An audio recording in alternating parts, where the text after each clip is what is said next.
আজকে একটা বিয়ে বাড়ির গেট রেডি ভিডিও নিয়ে চলে এলাম। হাই হ্যালো এভরিওয়ান, কেমন আছো সবাই? আশা করি সবাই ভালো আছো।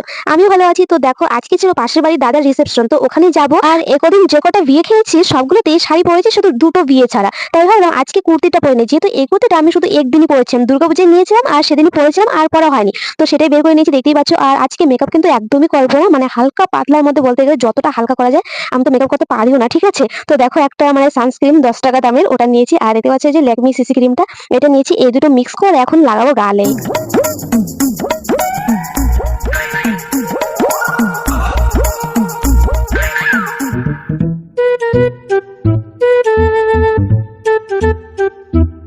তারপর আমার আইব্রোটা একটু কালো করে নিয়েছিলাম, যেহেতু সাদা সাদা হয়ে গেছে তাই একটু কালো করে নিয়েছি, দেখো এখন হয়েছে। আর তারপরে একটু কাজল পরে নেবো। আর আমি ভাবতাম যে আমাকে কাজল পরলে হয়তো ভালো লাগে না, কিন্তু না, এতটাও খারাপ লাগে না, ভালোই লাগে কিন্তু। তো দেখো, কাজলটা পরে নিয়েছি। আর এখন মাস্কারা পরবো, যেহেতু এটা খুবই প্রিয় জিনিস, আমার খুবই ভালো লাগে মাস্কারাটা।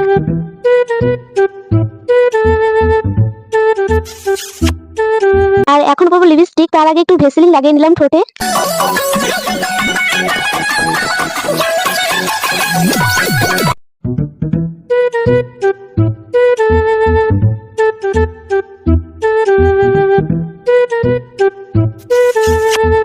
এখন লিপস্টিকও পরে নিয়েছি, আর এখন শুধু বাকি আছে টিপটা পরা। তো দেখো, টিপও পরে নিয়েছি। আর এখন আমি কি হেয়ার স্টাইল করবো সেটা আমি বুঝতে পারছি না, যেহেতু হেয়ার স্টাইলের প্রতি আমার কোনো নলেজ নেই। তবে আমার একটা কথা মনে পড়লো যে বহুদিন আগে আমি এরকম এক সাইডে মানে বেনি করতাম, তো সেটাই কাজে লাগানো যাক, কেমন লাগে দেখি। তো দেখো, এটাই করে নিয়েছিলাম। তো বেনিতে আমাকে কেমন লাগছে তোমরা অবশ্যই একটু বলবে, ঠিক আছে? আমি জানি না আমাকে কেমন লাগছে।